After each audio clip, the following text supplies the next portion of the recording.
চলতি বছরের শুরুর দিকে ইরানের হামলার শিকার হওয়ার পর যুক্তরাষ্ট্র তাদের উপসাগরীয় অঞ্চলের কিছু সামরিক ঘাঁটি ইসরায়েলে সরিয়ে নেয়ার কথা বিবেচনা করছে।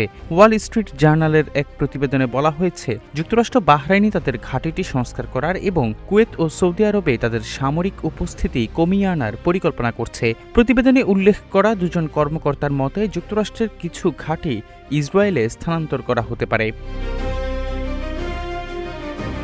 ২৮ ফেব্রুয়ারি ইরানের উপর মার্কিন ইসরায়েলি যৌথ আগ্রাসনের পর ইরান উপসাগরীয় অঞ্চলে প্রতিশোধমূলক পাল্টা হামলা চালায়। ফেব্রুয়ারি মাসের শেষ দিক থেকে জুন মাসের মধ্যে বাহরাইনে অবস্থিত মার্কিন নৌবাহিনীর ঘাঁটিটি বারবার লক্ষ্যবস্তু করা হয়। ওয়াল স্ট্রিট জার্নালের তথ্য অনুযায়ী এতে কমান্ড, সদর দপ্তর এবং অন্তত ১ ডজন অন্যান্য ভবনসহ ব্যাপক ক্ষয়ক্ষতি হয়েছে। তবে পেন্টাগন এই ধ্বংসযজ্ঞের প্রকৃত পরিমাণ এখনও স্বীকার করেনি।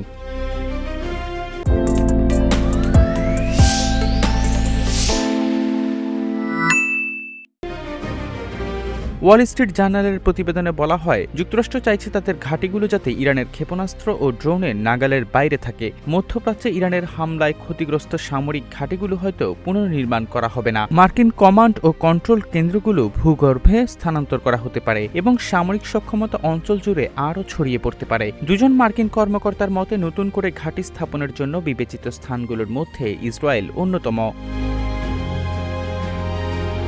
এদিকে ইরানের সঙ্গে ইসলামাবাদ সমঝোতা স্মারক স্বাক্ষরের পর যুক্তরাষ্ট্রে ইরান যুদ্ধের প্রতি জনমতের এক তীব্র পরিবর্তন লক্ষ্য করা গেছে। এই চুক্তি অনুযায়ী যুদ্ধ স্থায়ীভাবে বন্ধের শর্তাবলী নিয়ে আলোচনা করার জন্য দুই পক্ষ ৬০ দিনের জন্য শত্রুতা বন্ধ রাখতে সম্মত হয়েছে। কুইনিপিয়াক ইউনিভার্সিটির একটি জাতীয় জরিপ অনুসারে ৬০% আমেরিকান ভোটার মনে করেন ইরানের বিরুদ্ধে মার্কিন সামরিক পদক্ষেপ নেওয়া উচিত হয়নি।